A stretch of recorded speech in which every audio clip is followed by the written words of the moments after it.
Bom dia a todos, queridos e queridas, companheiros e companheiras de jornada rumo à luz, rumo à ascensão espiritual e planetária.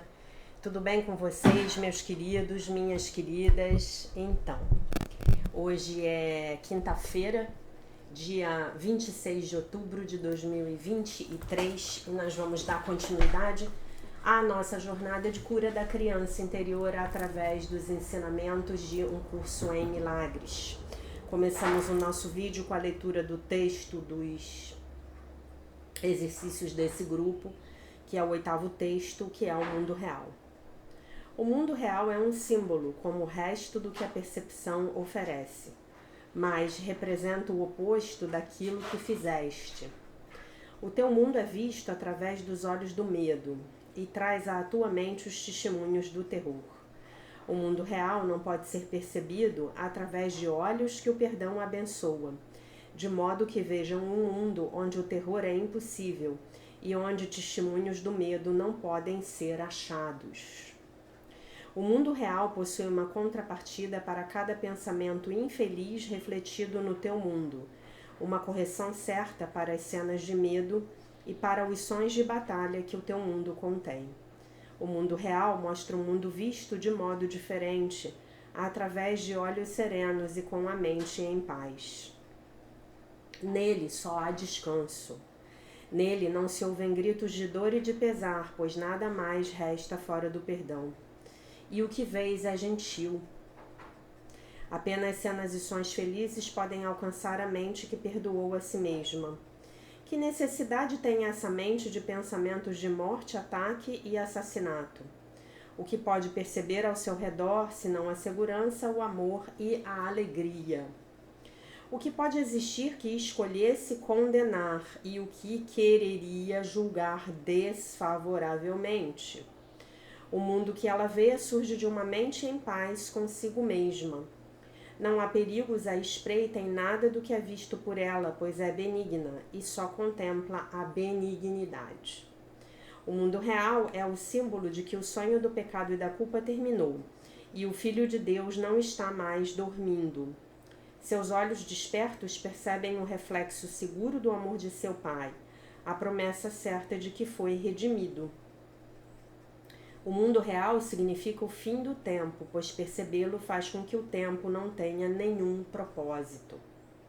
O Espírito Santo não tem necessidade de tempo, uma vez que esse já tenha servido ao seu propósito.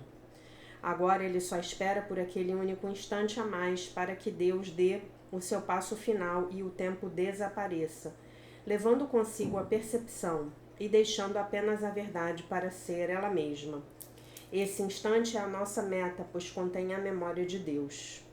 E, ao olharmos para um mundo perdoado, é Ele que nos chama e vem para nos levar para casa, lembrando-nos da nossa identidade que o nosso perdão restituiu a nós. Muito bom, né? Passamos para a lição do dia, que é a 299. Lição 299. A santidade eterna habita em mim. A minha santidade está muito além da minha própria capacidade de compreender ou conhecer. Entretanto, Deus, meu Pai, que a criou, reconhece a minha santidade como a sua, né? Como a santidade dele próprio, né? A nossa vontade conjunta a compreende. A nossa vontade conjunta tem o conhecimento de que isso é assim.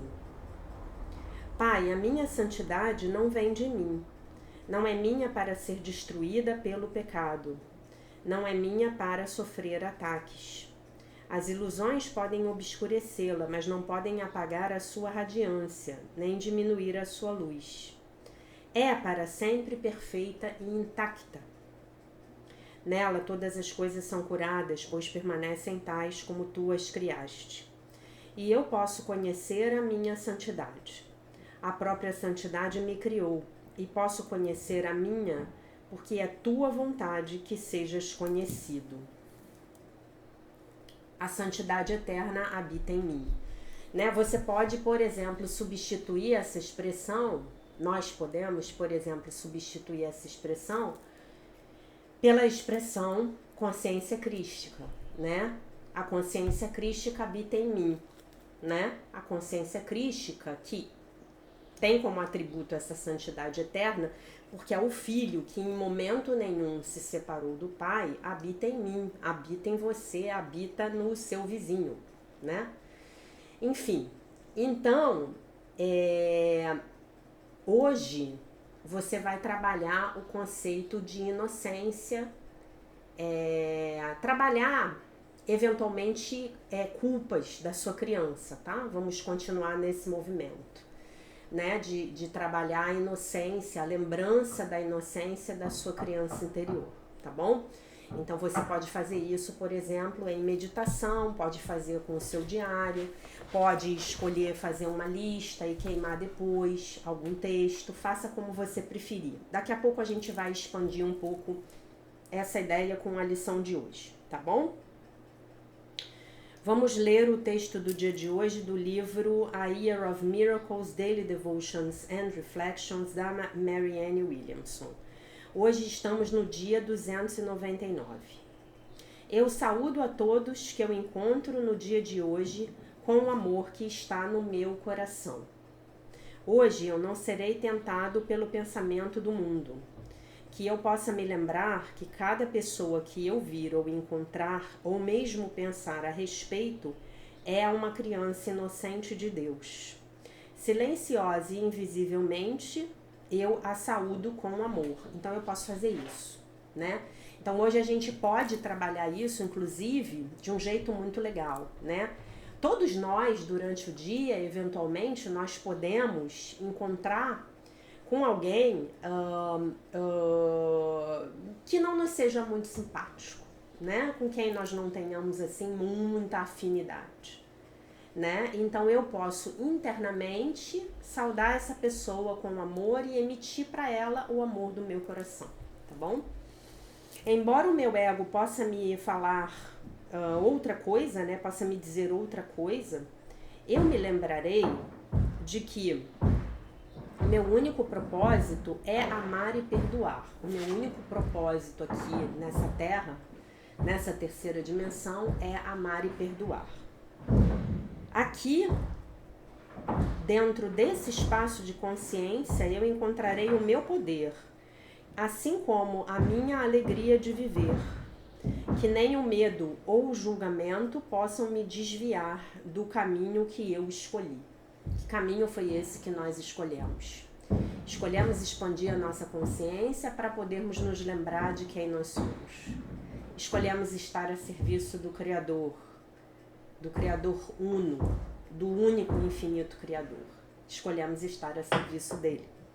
A oração.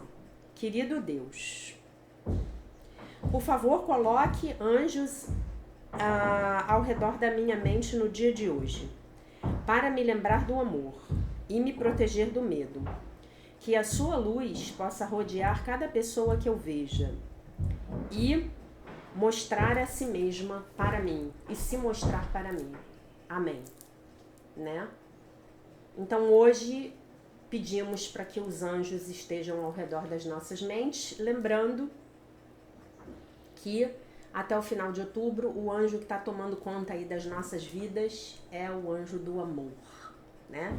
Então a gente pode pedir que esse anjo ele rodeie as nossas mentes, tá bom? Então, gente, eu queria aproveitar esses últimos dias que a gente tem aí de outubro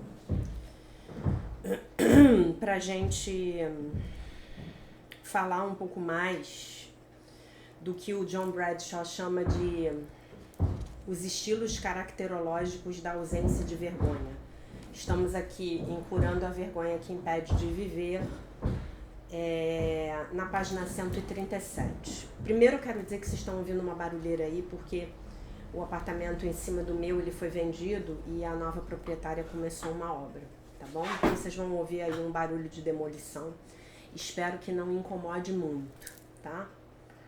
Muito bem. Por que eu quero falar mais disso? Porque eu acho que é muito importante que a gente continue nesse processo de descortinar as estratégias de defesa dos nossos egos, tá? lembrando que tudo isso que nós falamos aqui ao longo desse ano, na jornada de cura da criança interior, são estratégias de defesa do ego para a gente poder tentar sobreviver da melhor maneira possível num mundo e numa sociedade que são completamente dominados pelo sistema de pensamento do ego, pela crença na separação, pela ilusão de que Deus me abandonou, né? Então, ele começa com um parágrafo aqui, eu não sei se eu já li esse parágrafo, mas enfim, tá marcado aqui, eu não sei se eu já li, mas eu vou ler novamente, é um parágrafo pequeno, tá? Porque eu não tenho certeza. Os estilos caracterológicos da ausência da vergonha. Uma terceira camada de proteção contra a profunda sensação da vergonha tóxica é agir com ausência de vergonha. Aí seria a vergonha saudável. Este é um padrão comum nos casos dos pais, professores, pregadores da integridade e políticos. Agir com ausência de vergonha encarna vários comportamentos que servem para alterar o sentimento de vergonha e transferir interpessoalmente nossa vergonha tóxica para outra pessoa. Percebam o paralelo do que ele está falando aqui com as defesas do ego, tais como Jesus as postula em Um Curso em Milagres, né? Só que aí ele não está falando da vergonha, ele fala da culpa. E eu digo para vocês que, para mim, culpa e vergonha são os dois lados de uma mesma moeda, tá? A gente está mais ou menos ali na mesma frequência, tá bom? Eu sinto muita culpa porque Deus me abandonou e eu sinto muita vergonha porque Deus me abandonou, né? Eu sinto muita culpa porque eu fiz algo errado e então Deus me abandonou. E eu sinto muita vergonha da minha condição, da minha nova condição de agora ser um filho sem pai, tá?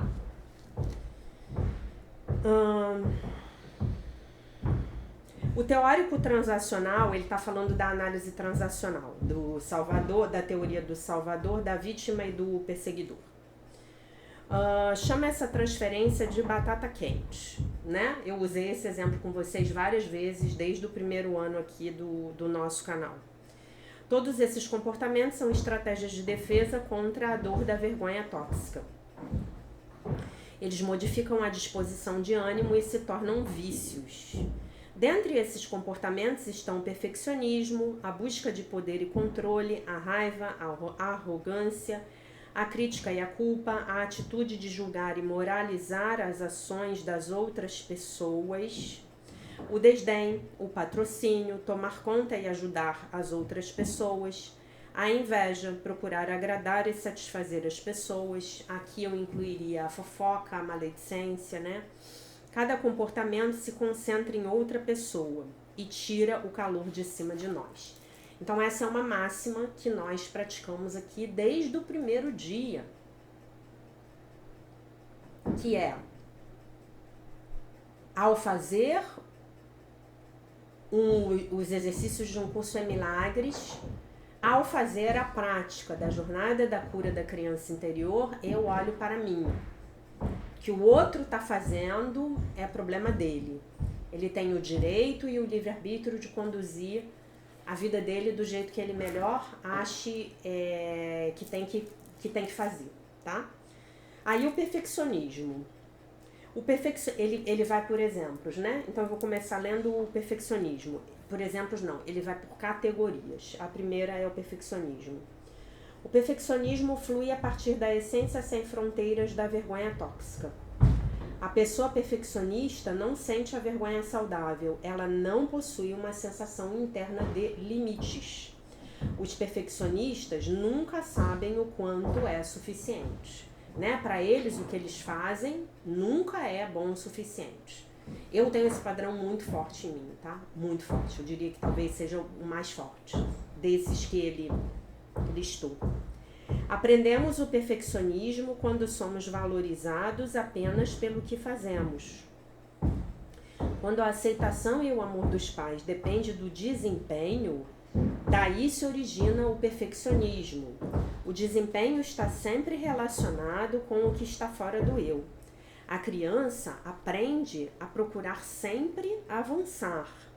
Não existe nunca um lugar onde ela possa descansar e ter alegria e satisfação interiores. Então eu vou dizer para vocês que muito recentemente, eu diria para vocês que talvez só em 2017, eu comecei a encontrar um lugar dentro de mim, independente do que estivesse acontecendo fora, no qual eu sentia essa alegria e satisfação interiores. E o que me deu isso? A meditação. Né? A oração eu já fazia há muito tempo, mas a meditação foi que me deu isso, tá? Foi a meditação que me deu isso. O perfeccionismo sempre cria uma medida super-humana com a qual somos comparados. Por mais que tentemos, ou por melhor que seja o nosso desempenho, nunca estamos à altura do esperado. Não estar à altura é traduzido por uma comparação de bom versus mal, de melhor versus pior. Então, observem aqui que dentro do sistema de pensamento do Espírito Santo, a gente tem que se contrapor a essa dualidade, o bom e o mal e o certo e o errado, né? E é engraçado porque isso tem tudo a ver com a ferida da traição, né? E um pouco com a ferida da injustiça também, porque a criança começa a entender que se ela erra, ela é má. Então, para ela não ser má, ela tem que acertar o tempo inteiro. E para ela poder acertar o tempo inteiro, ela tem que estar dentro da régua, ela tem que estar acima da régua de medida daquelas pessoas que cuidam dela, ok? Se ela estiver abaixo, ela está no erro, como a gente diz aqui no Rio de Janeiro. Ela está no erro. Se ela está no erro, ela é má. Se eu sou má, eu sinto culpa. Se eu sou má, eu sinto vergonha, não é? Estão me acompanhando? Muito bem. O bom e o mal conduzem à moralização e à tendência de julgar as pessoas. Pronto. Aí você vê no que dá isso. É aquela pessoa que fica olhando para o outro, cuidando da vida do outro e julgando o que o outro está fazendo. Claro que sempre para ela própria, ela estaria numa posição de superioridade, né? Olhem isso. Olhem onde a gente chega. Olhem onde a gente começa e onde a gente chega, né? E é muito interessante ver isso nas crianças pequenas, né? É muito interessante. Porque você vê claramente o sistema de pensamento do ego dos pais. Cada um de nós tem o nosso próprio sistema de pensamento egóico, óbvio, sendo transmitido bonitinho para a criança, né? Você vê que a criança fala coisas assim que efetivamente para a idade dela você nem sabe de onde ela está tirando aquilo, né? E de onde ela está tirando aquilo? Ela está repetindo o que ela ouve os pais falarem. Os colegas de escola, em menor medida, os professores, né? Por isso que a gente tem que tomar muito cuidado com aquilo que a gente fala perto dos nossos filhos. Kaufman, que é um autor que ele cita, né, bastante, escreveu o seguinte: quando o perfeccionismo é soberano, a comparação do eu com os outros termina inevitavelmente com o eu se sentindo inferior na comparação. Por que termina efetivamente com o eu se sentindo inferior na comparação? Porque essa é a raiz do sistema de pensamento do ego. Então, se você for a mulher mais linda do seu prédio, tá? Vamos supor, e você se compara com todas as mulheres que moram no seu prédio, ou no seu trabalho, por exemplo. Vamos pegar o trabalho que é melhor, né? Você é a mulher mais linda do seu trabalho. Todos os homens querem sair com você. Você é a mais bonita, você é a mais bem vestida, você é a mais elegante, a mais chique, blá, blá, blá, blá, blá, blá. Tá? Isso é um fato. Aí você pode me perguntar assim, Jaque, como é que nesse caso a comparação acaba sendo deficitária? Porque Na hora em que essa pessoa, essa mulher, no caso do exemplo, ela vai ficar com ela mesma, o ego dela vai começar a bombardear ela com mensagens. Ah, mas você tá ficando feia. Ah, mas você tá ficando velha. Ah, mas olha ali, a outra foi promovida. Olha, não sei, entendeu? Então não tem jeito. Não tem jeito. Essa coisa de se comparar é estruturante no sistema de pensamento do ego. E é absolutamente e absurdamente destrutiva. E é automática. Então a gente vai fazer. O que a gente precisa ter atenção? Em que a gente precisa ter atenção? Voltar para si. O que eu faço é o meu. O que o outro faz é o dele. O que eu tenho é o meu. O que o outro tem é o dele.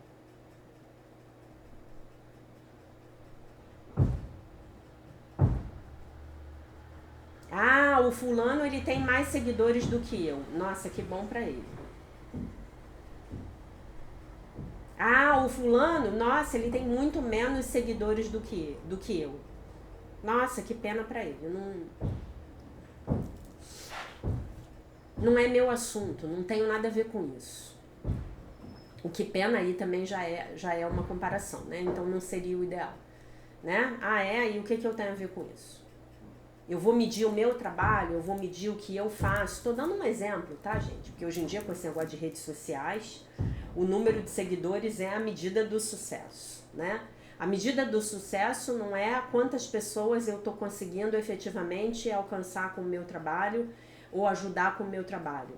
A medida do sucesso é o meu número de seguidores. Né? Nesse mundo da forma, né? E não do conteúdo.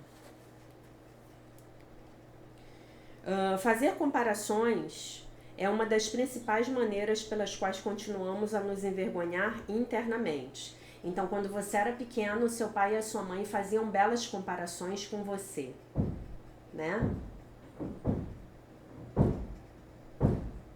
Eu me lembro que quando eu era criança, comigo, né?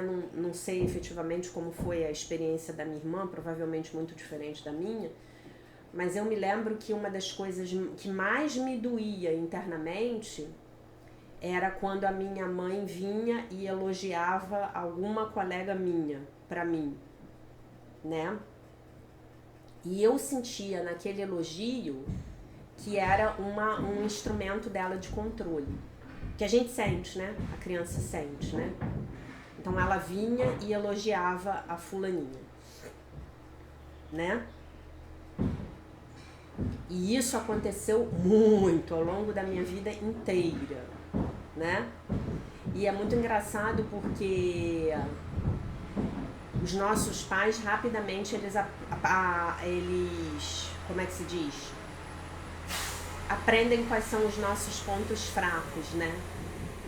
Então esse foi um botão que durante muitos anos da minha vida era facilmente apertado, né? E quando... Só tem um jeito da gente se libertar disso. Não ache que o jeito de você se libertar da comparação é você virar a Marilyn Monroe, porque não é. O único jeito de você se libertar disso é você parar de se comparar. É você falar, essa é a experiência do outro, essa é a minha experiência. Independentemente de se, do ponto de vista do ego, você estiver por cima ou por baixo, isso não importa. Porque o ego, ele tá sempre carregando lá a reguinha dele, a fita métrica dele. Muitas vezes você vai estar por cima, muitas vezes você vai estar por baixo. Mas mesmo quando você está por cima, você está por baixo. É isso que eu quero que vocês entendam. É exatamente disso que ele está falando aqui. Por que eu tô por baixo? Porque eu tô me comparando. E eu não tenho que me comparar, né? E cada um tem um jeito. E aí a comparação,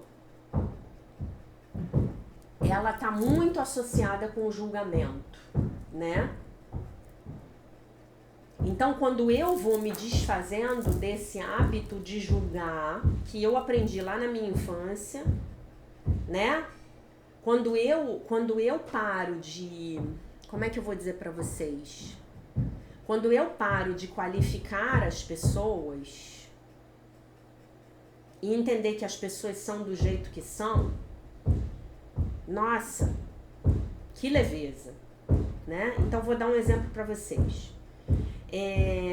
Vamos supor que você tenha no seu trabalho uma pessoa que você acha que é notadamente antipática. Aquela pessoa que é antipática, aquela pessoa que passa, não fala com ninguém, não dá bom dia. E aí a frase que eu falei já foi cheia de julgamento, não foi? Então como é que você pode reverter isso? Você pode pensar assim: essa pessoa, ela não é antipática. Essa pessoa é reservada. Essa pessoa é discreta. Ponto. Talvez no dia em que eu a conhecer melhor, no dia em que eu tiver contato com ela maior, um contato com ela maior, talvez eu possa entender o motivo de ela se expressar no mundo dessa forma. Olha como saiu um peso. Olha como saiu um peso. Olha a diferença de eu falar, nossa, que mulher antipática, para nossa, que pessoa reservada. Ou, essa pessoa é reservada, tá? Julgar e fazer comparações conduz a um tipo destrutivo de competitividade. A competição visa a superarmos os outros e nos sentirmos superiores, em vez de simplesmente sermos o melhor que pudermos. E esse é o ponto. Todos os dias eu tenho que buscar ser o melhor que eu possa. E amanhã eu preciso buscar ser melhor do que eu sou hoje. Pronto. Se eu pratico isso aqui na minha vida, eu já tenho competição pro resto da vida. Eu não preciso mais competir com ninguém. Será que hoje eu tô conseguindo ser melhor do que eu era ontem? Né? Competir para ser melhor do que os outros altera a disposição de ânimo e vicia, né? Então, a melhor coisa que a gente faz é parar de olhar para o que o outro está fazendo. Ah, não, mas eu preciso saber porque eu tenho que me comparar, eu quero saber se eu tô bem. Não, faz o seu. Faz o seu. Faz o seu. Ah, e no meu emprego? No seu emprego, você pede feedback para o seu chefe. Aliás, nem precisa pedir. Normalmente, na própria relação com os nossos chefes, a gente recebe o nosso feedback. Correto? Então, gente, isso é horrendo, né? Então, com o perfeccionismo, o que veio de graça? Com o perfeccionismo vem o julgamento. Com o julgamento vem a comparação. Com o julgamento vem essa dualidade do certo e do errado. Vem essa vergonha tóxica. Né? Não, nem vem, né? É a origem dele, né? Então, para que a gente quer isso na nossa vida? Né? O Jesus fala disso no curso de uma maneira que é muito... Eu não sei se a gente já fez, se a gente já falou disso na live, mas ele no livro texto, ele em algum ponto, que eu não vou me lembrar aqui o que é, ele fala assim, que uma das maiores loucuras do ser humano, tá? Não é assim que ele fala, tá? Eu tô colocando aqui com as minhas palavras, se alguém lembrar aí do item do texto, escreve aqui pra gente, por favor. Ele fala assim, uma das coisas mais loucas, né, do ser humano é que ele olha para o outro e ele fica feliz, ele sente um alívio, o ego, obviamente, porque ele pensa que o outro, a desgraça do outro é maior do que a dele própria, né? Então, olha só, você foi lá e passou férias e comeu pra caramba, tipo o que eu tava fazendo na minha última viagem, né? Comi pra caramba. Aí você engordou, né? Não foi o caso, graças a Deus. Você chega e a roupa não consegue caber em você. E aí você fica muito frustrada, né? Mas você passou lá a viagem comendo pra caramba, se divertindo. Até porque, né, gente, viajar e não comer, né? Deus me livre. Mas tudo bem. E aí você chega no seu trabalho e você olha pra outra mulher e fala assim, ah tá, pelo menos ela tá mais gorda do que eu. Entenderam? Ele fala especificamente disso no livro texto. O ego é tão louco, tão louco, tão louco, que o ego consegue extrair bem-estar da desgraça alheia. E aí eu pergunto para vocês, quem nunca se pegou tendo esses pensamentos? Então, quando você se pegar tendo esses pensamentos, você fala assim, olha o meu ego aqui, safadinho. De novo você aqui, ego, seu safadinho, dizendo para mim que eu tenho que me regozijar porque a dona fulana tá mais gorda do que eu, em vez de eu mesma cuidar da minha própria alimentação. Certo? E por aí vai. E por aí vai, né? E o perfeccionismo, ele nos enlouquece. O perfeccionismo, ele é o suprassumo desse jogo de soma zero do ego. Ninguém ganha. Todo mundo perde. E o perfeccionismo vem de onde, meus amores? Vem lá da falta de aceitação da sua criança interior. Então, como é que se resolve esse problema? Dando aceitação para a sua criança interior. E na jornada, praticando a lição hoje, se lembrando de que a santidade eterna habita em você. E de que você vai buscar, então, se identificar a cada dia mais com essa santidade eterna. Tá? Então, lembre-se, sempre que você estiver no perfeccionismo, vai lá escutar a sua criança interior, que não era aceita de jeito nenhum. Sua criança interior, ela podia estar lá fazendo malabarismo, que nem uma foca jogando bolinha pra cima. Ninguém dava bola pra ela. Ou quando chegava, ainda falava que não fez mais do que a obrigação. Eu ouvi isso a minha infância inteira. Eu fui uma criança pouquíssimo elogiada. Pouquíssimo. Quanto nos dedos, às vezes que eu recebi um elogio de pai e de mãe. O que eu ouvi a minha infância inteira é: você não fez mais do que a sua obrigação. Ah, mas eu tirei 10 na prova. Você não fez mais do que a sua obrigação. Essa é a sua obrigação. Ah, mas eu fiz isso aqui. Você não fez mais do que a sua obrigação. Tá? Então, vejam o que eu coloquei aqui mais no início do vídeo. E aí você então ouve os seus pais elogiando a criança, filha do outro. O filho, a filha do outro. Pronto. A criança, a gente quando é criança é muito literal, né? Então, se não me elogia e elogia o outro, é porque o outro é melhor do que eu, é porque eu não estou à altura. Certo? É isso. E quando o desempenho não vem, a criança é envergonhada. Pronto, isso dá origem a esse padrão de perfeccionismo, tá?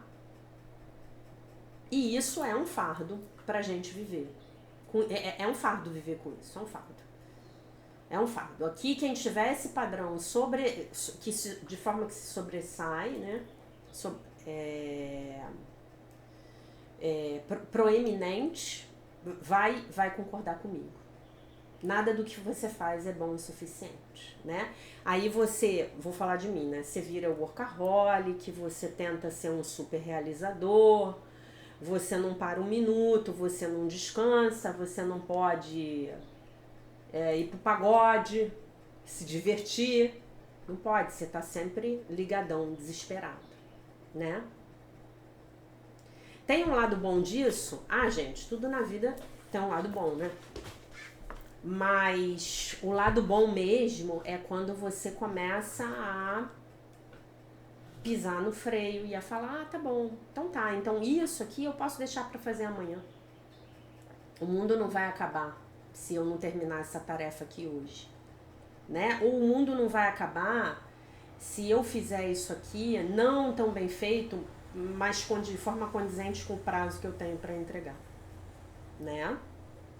E inevitavelmente esse perfeccionismo ele vai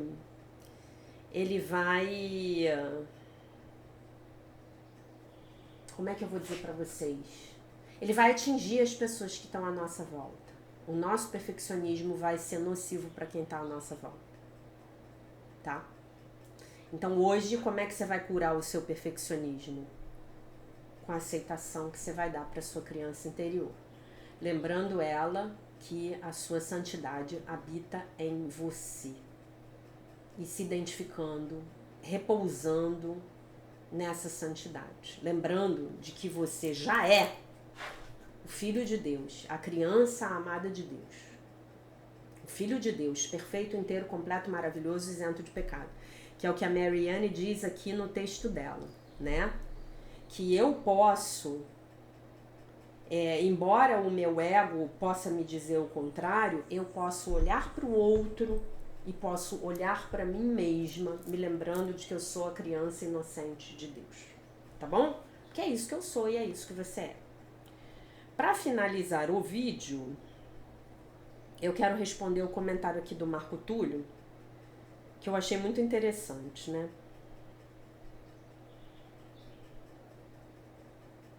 Ó que mensagem bonita. Aqui a Raquel Mendes mandou. Oi, Jaque, querida. Eu olho para 4 anos atrás e vejo quantas mudanças na minha vida. E eu falo de mudanças internas. Muito obrigada por você. Sempre. Obrigada, querida. E eu que te agradeço. Deixa eu ver onde é que tá aqui. O Marco mandou uma mensagem. Tá. Obrigado, professor. É a segunda vez que você me recomenda estudar Chankriya desse curso Happiness Program da Arte de Viver. Sim. Eu estive olhando no site e vou ter que fazer online, pois moro em BH e não tem cursos presenciais aqui em Minas Gerais. Gostaria de te fazer uma pergunta. Você pode vir para o Rio. Vem e faz aqui no Rio. Tira uns 4 dias, vem passar o final de semana aqui com a Aline e me liga que a gente se encontra para tomar um café, tá? Vem fazer no Rio. É em Botafogo. É um lugar super tranquilo do lado do metrô. 10 minutos de caminhada do metrô. Gostaria de te fazer uma pergunta. Podemos pedir ao Espírito Santo a correção apenas das nossas mentes e não da mente dos outros? É isso. Nesse caso, posso pedir a correção da mente da minha criança interior? Grato. Beijos. Corações azuis. Adoro os corações azuis. Obrigada, Marco.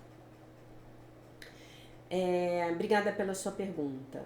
E eu diria para você que é desnecessário, tá?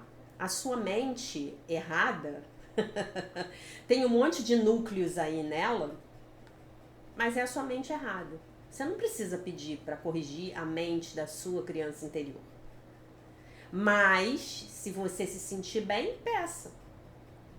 Faz do seu jeito. Eu não me vejo separada da minha criança interior. Então, vamos por exemplo, vamos pegar o exemplo de hoje, né? Por favor, meu Divino Espírito Santo, entre na minha mente e me ajude a eu me aceitar completamente como sou. E aí eu me lembrar de que já sou a criança inocente de Deus. Por favor, meu Divino Espírito Santo, eu peço por um milagre. Eu peço que você me ajude a olhar para mim mesma com os olhos do amor. Por favor, meu Divino Espírito Santo, me ajude a curar a parte da minha mente que, presa lá no passado, ainda acredita firmemente que eu não sou boa o bastante e que nada do que eu fizer será o suficiente para que um dia eu seja boa o bastante. Seria assim que eu oraria. Aliás, orei. Ouviu, né? Você ouviu? Estamos orando. Estamos orando aqui. Tá? Por favor, corrija a parte da minha mente que ainda acredita que nada do que eu fizer vai me tornar digna aos teus olhos. Vai me tornar digna do teu amor, da tua compaixão, da tua presença na minha vida, da tua sabedoria. Eu fiz assim. Para mim não importa em que ponto essa criança está congelada. Aliás, coitada dessa criança. Nesse padrão aqui do perfeccionismo, eu devo ter umas 15 crianças interiores congeladas, considerando que eu tô parando com a infância aos 15 anos de idade, tá? Tá bom? Onde eu termino com a minha ressonância eletromagnética, energética, com papai e mamãe, tá? Então, eu devo ter umas 15 crianças. Então, para mim, realmente não é importante não é importante eu dizer, por favor, cure a minha criança interior, cure a minha mente, né? Vocês podem ter certeza, vocês já devem estar sentindo isso, né, gente? Vocês podem ter certeza de que a criança interior de vocês está crescendo e está crescendo e está crescendo. Cada vídeo que vocês assistem, cada tarefa que vocês fazem, leva a criança interior de vocês a um amadurecimento, né? Falar que ela está crescendo aqui não é dizer que ela está crescendo de idade, é dizer que ela está crescendo emocionalmente, tá? Porque as suas partes infantis, elas vão continuar dentro de você. Só que depois da jornada de cura da criança interior, as suas partes infantis, elas estão curadas e não mais adoecidas. Mas elas vão continuar dentro de você. Elas são a fonte da sua criatividade, do seu maravilhamento diante da vida, né? A minha criança interior, eu observei isso muito, agora nessa viagem, né? Como a minha criança interior gosta de viajar, né? E a minha criança interior, ela fica maravilhada. Ela não dá a mínima para tirar fotografia. Sabe o que a minha criança interior mais gosta de fazer quando eu viajo? Estar no momento presente e observar, olhar e falar, ih, aquela água ali é gelada. Ih, olha que comida diferente aqui que eu tô comendo. A minha criança interior adora experimentar coisas novas. Então eu estava super incomodada porque até segunda-feira de manhã eu não tinha conseguido comer comidas gregas muito típicas, né? Então eu pedi uma moussaka lá na hora do almoço com as minhas amigas. E aí veio a moussaka. A moussaka estava boa. Moussaka é um prato típico, tá? Que eles fazem. A moussaka estava boa, mas a moussaka da pessoa que tem um restaurante no lugar onde eu trabalho é muito mais gostosa. A salada grega que eu comi durante 20 dias, as saladas gregas estavam boas. Mas as saladas gregas que eu como aqui no Brasil, infinitamente melhores, porque é um prato que faz muito parte da minha vida e que inclusive eu faço na minha casa. Uma das poucas coisas que eu cozinho é a salada grega. Então a minha criança interior, ela gosta de estar no momento presente sentindo, conectada com tudo que está acontecendo à volta, com a música, com os cheiros, com os temperos, os gostos, com as pessoas, né? E aí, vocês vão rir de novo, mas eu vou contar de novo, vocês vão se acabar de rir, né? E aí vai a minha criança interior pro aeroporto, que é um dos lugares onde ela mais ama estar, né? Aí pego e coloco a minha criança interior dentro de um avião. Minha criança interior fica louca, né? Então talvez isso que eu esteja falando para vocês agora seja uma boa chave para indicar a vocês por que determinadas coisas que vocês fazem são tão fáceis e fluidas. Porque a criança interior tá lá se amarrando, fazendo com vocês. E por que outras coisas são tão arrastadas? Sabe aquela coisa na sua vida que pega empurrado, que você não consegue fazer de jeito nenhum, que rola uma má vontade? Estabeleça um diálogo com a sua criança interior a respeito daquilo, né? Então já falei para vocês, como é que eu viajo com a criança interior? Com o cobertor rosa, com o travesseiro, com a máscara de dormir, com o protetor de ouvido, com o óleo essencial que me protege do Covid, né? Então eu acho, Marco, que não é necessário você pedir pela cura da mente da sua criança interior. Mas eu não vou dizer para você não fazer isso. Sabe por quê? Porque isso é muito individual e talvez você esteja encontrando a chave para a cura do seu pequeno Marco Túlio. Então peça, vai lá para o Espírito Santo e fale. Meu divino Espírito Santo, por favor, conserta a mente dessa criança interior aqui, teimosa, por exemplo. Tá? Então faça. É importante que vocês todos aprendam a estabelecer um relacionamento pessoal e intransferível com o Divino Espírito Santo dentro de vocês. Se comunique com ele, Se comuniquem com ele do jeito que fizer sentido para vocês. Entendeu? Vocês já estão muito mais afiados, né? Vocês sabem que a minha criança interior, ela fala pra mim a roupa que eu tenho que vestir. Normalmente tem a ver com a cor. Normalmente. Ela fala pra mim a comida que eu tenho que comer.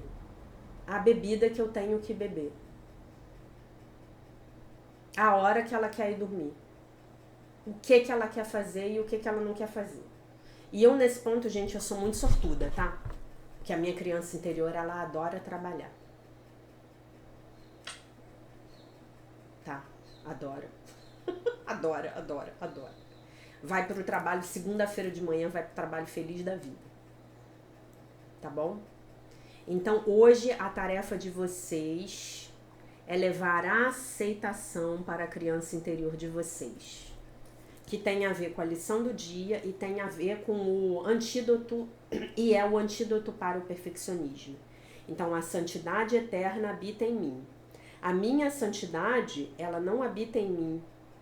Não é minha para ser destruída pelo pecado. Pela crença no pecado do mundo. O mundo é que tem essa crença, o sistema de pensamento do ego tem essa crença. Não é minha para sofrer ataques. As ilusões do ego podem obscurecê-la, mas não podem apagar a sua radiância e nem diminuir a sua luz. É para sempre a minha santidade, a sua perfeição, sempre perfeita e intacta. Nela todas as coisas são curadas, pois permanecem tais como tu as criaste. E eu posso conhecer a minha santidade. A própria santidade me criou e posso conhecer a minha fonte, Deus, porque é a vontade de Deus que ele, Deus, seja conhecido. Tá? Então, em meditação, eu vou lá e me encontro com essa criança perfeita, inteira, completa, maravilhosa, isenta de pecado, com a minha consciência crística, com essa criança maravilha, que arquetipicamente seria o correspondente, com a minha imagem verdadeira, como a gente diz na Sechonoye, com o meu ser real, e eu me identifico com ela. Tá bom, meus amores? Então é isso que eu quero que vocês pratiquem hoje.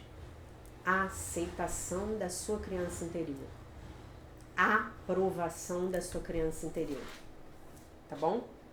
Basicamente é isso. Essa era a mensagem, então, pro dia de hoje. Tá bom, meus amores? Então eu deixo vocês com a paz de nosso Senhor Jesus Cristo. Com um beijo imenso.